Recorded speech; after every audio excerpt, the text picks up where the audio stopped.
The term safety net is often used to describe organizations that provide much needed assistance to underserved communities.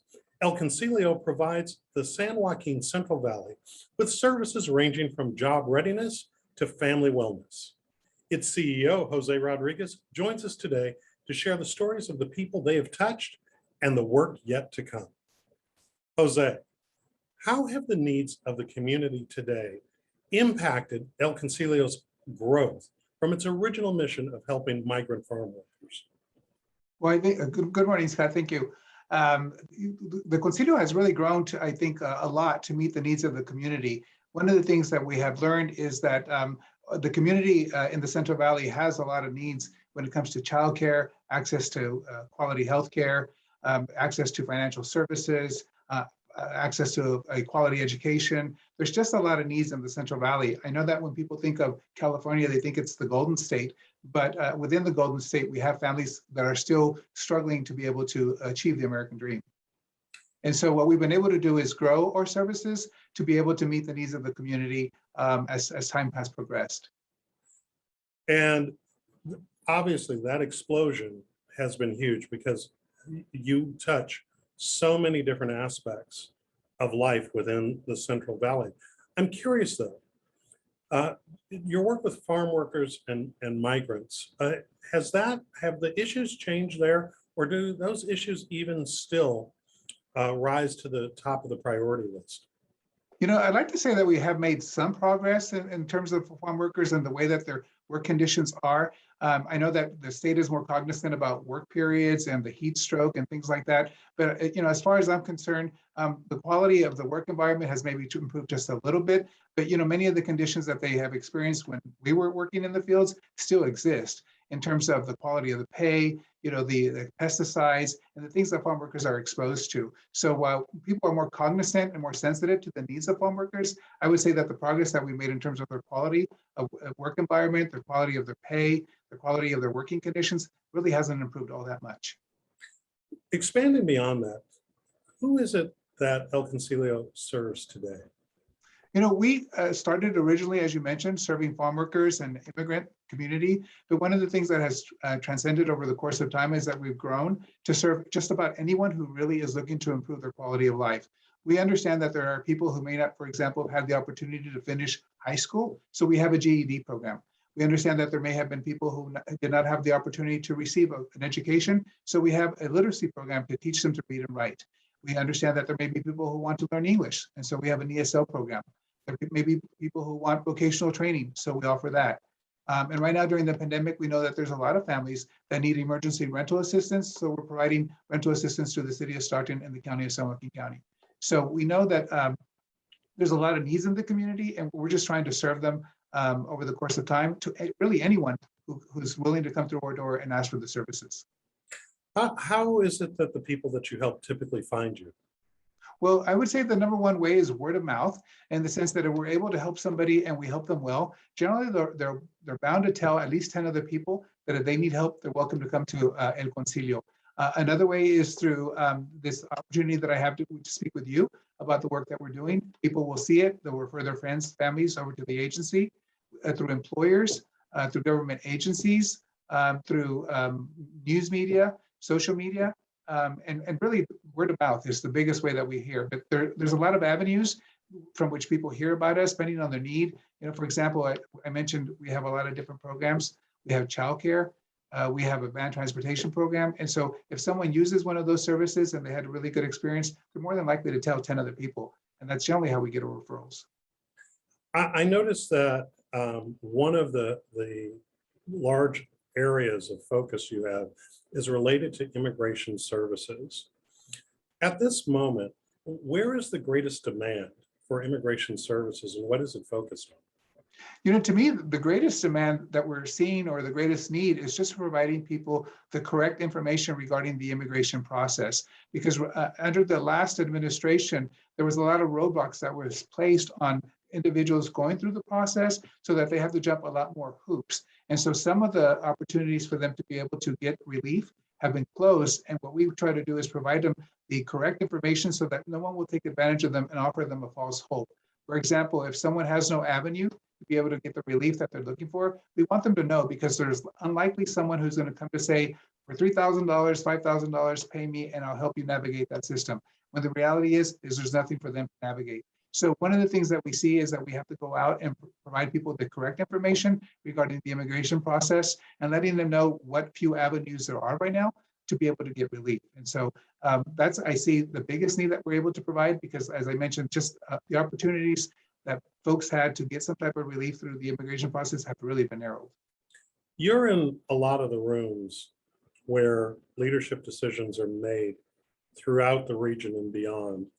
And I'm curious, when you're in those rooms and you're talking about the issues related to immigration, especially given the work that you do, what are some of the biggest misconceptions that many times you have to puncture, you've got to correct? I think the biggest misconception is to let people understand why we have immigration and the need for it. A lot of folks have this impression that people come over to this country because they want to get receive social services, or they want to get, on the welfare rolls, when that's just not the case. Many of these folks, when they come over here, are not eligible for social services, any type of government help, and most of them just want to come here to work. And we all know that during the pandemic, it was basically the essential workers who kept this economy going, and immigrants make up the largest number of essential workers. And so for us, that's the biggest thing that we need to do, is dispel a lot of those misconceptions, a lot of those myths or stereotypes that people have about the immigrant community. The people seem to think that they're coming over here because they're trying to take advantage of the government, when actually that's the exact opposite. Many of these folks want very little to do with the government. They don't want the government to know that they're here. They want to be able to pay their taxes. They just want to follow the law, and they just want to take advantage of the opportunities that this country has to offer. They're not asking for any handouts. They're just asking for the opportunity to be able to have an equal playing field, and they'll do the rest. Your point a few moments ago about essential workers and how important they've been, particularly during the pandemic, in serving communities all throughout this country. And that there are a lot of people who are immigrants who take those positions and really provide that backbone. In some ways, it's another safety net that really has served our country. But I'm curious, how have those communities been impacted by the pandemic themselves? Oh, they've been really, I think, have been the hardest hit of all the communities in the United States, because unfortunately, a lot of the relief money that came from the government, they were ineligible for. So many of them did not receive any CARES money. Many of them didn't receive any type of help from the government, except for what organizations like El Concilio was able to do privately for them. We're fortunate that through our efforts last year, when the pandemic was the strongest and things were closed down, we were able to raise hundreds of thousands of dollars to be able to help a lot of the immigrant community that didn't qualify for the federal assistance. Many of them don't qualify for any type of help. So they're really left to their own on how they can get by. And they were disproportionately affected by the pandemic in terms of catching it. Many of them got infected. Many of them lost their jobs because they were in the hotel or service industry, which we know a lot of those industries closed their operations. And so as far as we were able to see, they almost got hit, almost 3 times as hard, because they weren't able to access government aid. They got hit with a pandemic, and then their hours and income got cut. So, any way that you look at it, these folks, in our opinion, suffered the most. And so that was one of the reasons that we quickly got involved in trying to find monies and relief efforts for the entire community, because we recognize that, the immigrant community, essential workers need it. Everybody needs it, but those were the people that we were concerned about the most. Are there any gaps, despite the help that you and others have offered to those communities during the pandemic? Are there any gaps where it is that there's a crying need for services and support, but the policymakers and the budget folks are not paying attention? Well, I think there is, but I want to preface it by saying, we have to remember that in our government, we have the federal government and then we have the state government. And here in California, we're very fortunate that our governor, the legislature, recognizes the role of essential workers. They recognize the role that immigrants are playing in our economy. I would say that that's not the same at the federal level, where, as I mentioned, a lot of these folks were cut out of the aids that was made available. Now in terms of quality to healthcare, access to quality healthcare in California, for example, they're trying to change the Medi-Cal rules so that more undocumented folks are eligible for Medi-Cal so that they're able to access healthcare services. But at the federal level, you had the last administration that made the issue of public charge a big issue, where they reminded folks that if they signed up for some of these services, it was going to have a devastating impact on their ability to be able to become legal permanent residents in the United States. Let me just ask you a question on this. You talk about expanding Medi-Cal for the undocumented. You work with these populations on a daily basis in providing them critical services. Make the business case very quickly to the skeptics out there who say, giving the undocumented access to Medi-Cal, that's just wrong. That should be for citizens only. Respond to that and make the business case. Well, I would just say the pandemic doesn't discriminate. You know, when people get sick, it doesn't care whether they're immigrants, US citizens, you know, it doesn't discriminate. So if we really want to move our economy forward and we want to be able to prevent these type of pandemic outbreaks in the future, we need to make sure that people have access to preventative services. You know, they say an ounce of prevention is worth a ton of you know, I forget how that expression goes, but you know, I would say that for every dime that you spend on this immigrant, you're getting like $1 back in investment in terms of prevention services. And so, you know, from the business community, you know, I think it's much more inexpensive to provide access to folks when they're not sick than to try to pay for it when they are sick. So, you know, from the business community, I think it's a good investment, and everyone should be in favor of people having access to quality healthcare, because as we're learning through the pandemic, you know, whether it doesn't matter whether I'm vaccinated, if the guy next to me isn't vaccinated, I'm still at risk. And when I say business case, I assume inclusive in that is it's the same case you would make to the taxpayer as well, right? Yes, because I mean, we have to recognize that these folks pay taxes as well. They pay sales tax, they pay gas tax. I mean, there's a lot of taxes that we all have to pay, you know, just during the course of our daily lives. These folks pay them just as much, and they should get the same benefit as everyone else. Okay. How are you, given the pandemic and all that we've just discussed, how are you and the Concilio delivering programs to the populations that you serve, given the constantly changing conditions that we're facing at this moment? Well, one of the things that we originally started doing when things started to close down is, because we offer a lot of essential services, is we started doing things through Zoom, through you know, video, is how we started delivering some of the services. But one of the things that we found out is that that was only so effective. So we started going back out and meeting with folks, meeting with them one-on-one. We just took the precaution of making sure that we have hand sanitizer, that we have the PPE for the staff, and that the people who are coming into our office also, you know, sanitize their hands and are also using the PPE. Because unfortunately, many of the folks that we're dealing with, you know, they need that extra hand-holding that we're able to provide, that you're only able to provide on a one-on-one basis. So despite the fact that businesses were closing down and other nonprofits were closing down, we actually continued to stay open and began to offer more services, such as we provided a food distribution, we're providing cash distribution.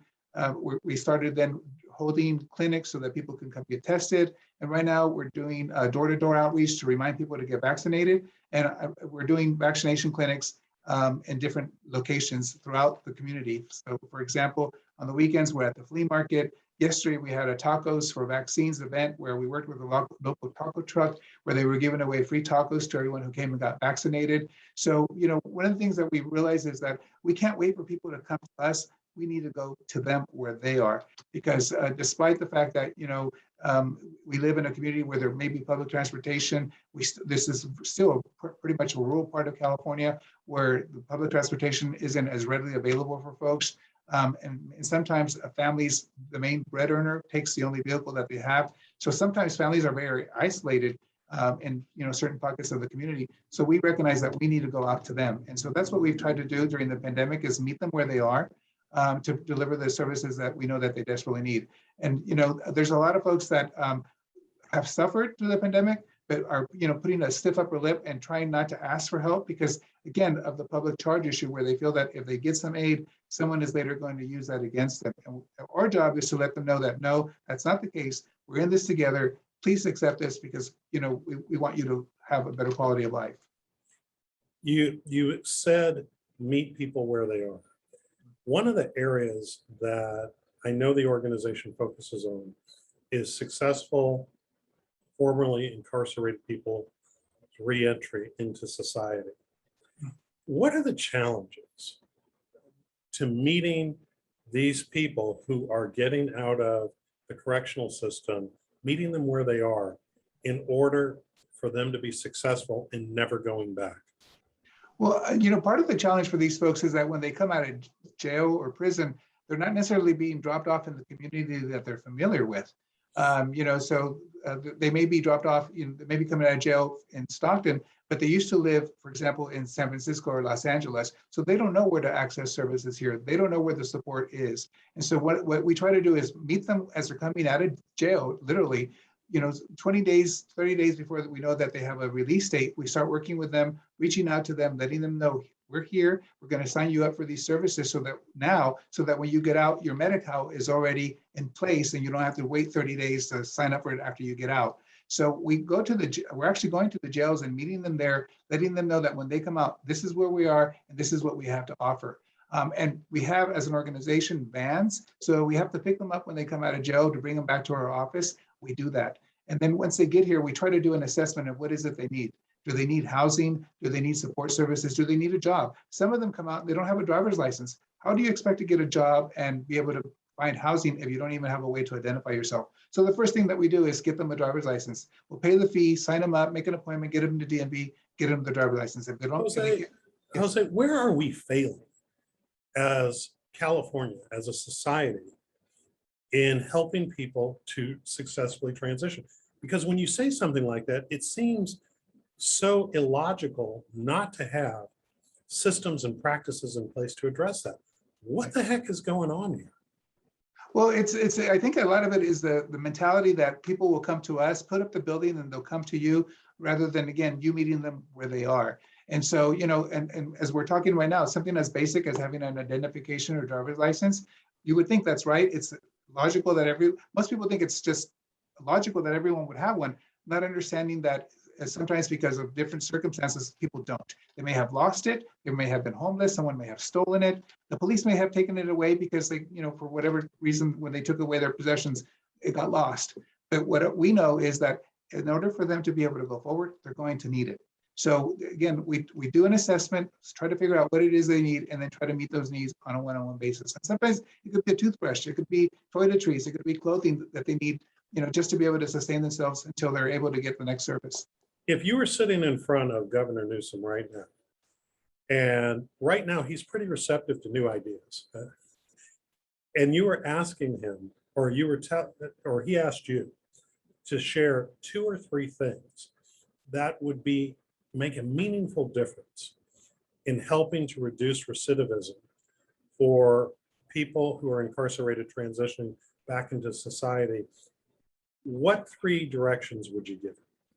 I think the first one I would tell him is that rather than expect government to be the one to meet these people and help them when they come out, they need to look at community-based organizations. Because community-based organizations have a lot more flexibility than government does. We can do things a lot faster than government does. And many times a community-based organization has much more of the trust and confidence of the people that we're helping than government does. There used to be that joke that when people would say, I'm here from the government, here to help, people would panic, right? Because that's not what we expect from government. And that sentiment still somewhat exists today. And the only way that we're able to overcome that, as we're demonstrating like with COVID, is by going to the trusted community members that these folks trust and have faith in order to be able to deliver those services. What would be the other 2? The other 2 would be to really put more money into the direct services that these folks need. More money for clothing, more money for housing, more things for simple things that these folks need. Because let me tell you what happens is anytime they make an allocation for, supposedly to help these individuals, the money stays with law enforcement, okay? Because they give the money to a sheriff's department or probation, and rather than them investing it back on the people that they're supposed to help, they use it to buy like a gun detector. So when you go into their offices, or they'll modernize their equipment in the probation office rather than spending it on the folks. So more of this money has to get down to that level. And then the third recommendation that I would give is to meet these folks in jail before they get out, rather than waiting when they come out. Because some of them, like I said, don't have a place to go. So when they come out, they're lost.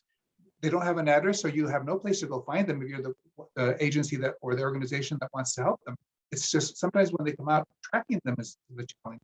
So I think that all of this those, effort, I'm sorry? all of those sound like very, very reasonable ideas. I hope that he's watching.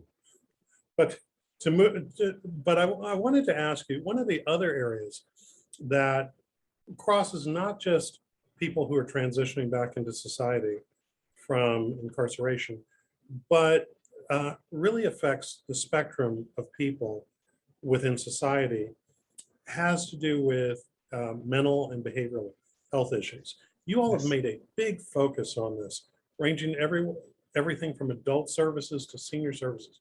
What made you all make that such a focus of the organization?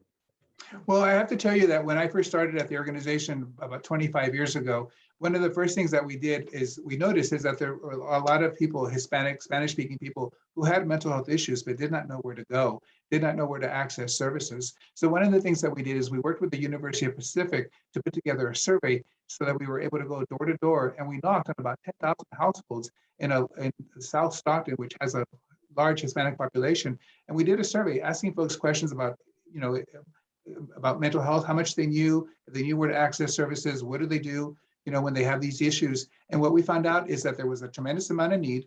Most of them, these folks had mental health issues, but they didn't know how to identify them and did not know where to go. And so then we were able to take that information to our county behavioral health agency and say, there's this need in this community that you're not meeting. We're willing to partner with you to meet it, but you're going to have to work with us because they don't trust you coming to your government office. They would much rather come to us. And so that was the beginning of a relationship with the county behavioral health office that has helped us be able to acquire the funds and establish the programs to be able to help them meet the needs of the community, focusing on the Spanish-speaking folks, the immigrant community, and basically those who are underserved, because it's not just the Hispanic community or immigrant community, but there's a lot of people like you and I, who, because we have a behavioral health issue, we may not know where to go, we may not have the insurance, we may not have the money to pay for it, we're embarrassed because of the stigma. So we need somebody to come out and say, it's okay, you're not alone, you're not the only one going through this, we're going to find you the help so that you can talk to someone and get these issues resolved. You have been there for 25 years, as you mentioned a few moments ago, and have presided over all of this growth. I'm just curious, what part of your job has been the most satisfying for you? To me, I would say that every day I'm satisfied just being able to see the help that we're able to provide the families, because one of the things how I start my day off every morning is going to one of our preschools and looking at the children as they're being dropped off. And that always reminds me of why it is that we're doing this, because I was once one of those kids who came from a home who was monolingual Spanish, and because of the public education system, I'm now a licensed attorney. Only in this country could you start from humble beginnings and be able to achieve something like that.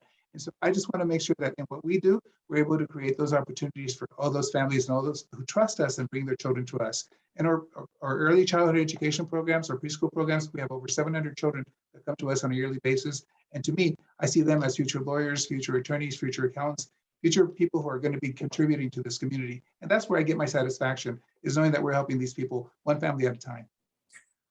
You talk about the future in these kids and being future lawyers, doctors, presidents, and governors. Yes. Okay. Yes. CEOs. Yes.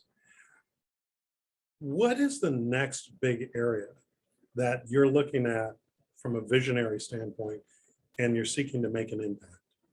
Well, one of the things that we'd like to be able to do is, because we have an early childhood education program and we stop providing care for these children or services to them once they reach kindergarten level, we'd like to be able to find a way to be able to continue that. So we're looking at the possibility of operating a charter school so that we're able to provide these children more help through their public education system, so that they're able to graduate hopefully from 8th grade, ready for high school, ready to go on to a university. So we want to be able to expand the role that we're playing in educating the children that come to us, to be able to even go beyond just the early childhood education and focus on the elementary school. And then we're also in the process of forming a 501c4 that's going to be helping us with some advocacy work. Because one of the things that we realized that during the pandemic is that it exposed a lot of disparities, and we can't, when we go back to normalcy, we can't let those things be covered up or not be addressed. So through this 501c4, we hope to be able to do some advocacy, some community organizing, and work with legislators and policymakers to have them understand what the root of some of these problems are and how they can really solve them. Because there is a lot of money coming down for the federal government, and we have to take advantage of that to make sure that we eliminate some of these gaps that we were just exposed by the COVID. And so we want to make sure that we don't go back to where we were before. Now that we know there's a problem, we need to fix it. And also, you know, with the information that's just come out about the changing demographics of this country, just because demographics and populations are growing doesn't necessarily mean that the dollars follow that. So That's correct. Really exciting to hear about, look forward to hearing more about that. And we will leave it right there. Thank you so much for joining us today.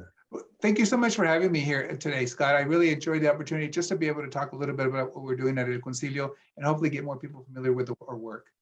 Wishing you much success. Thank you so much. And that's our show. Thanks to our guest, and thanks to you for watching Studio Sacramento. I'm Scott Syphax. See you next time right here on KVIE.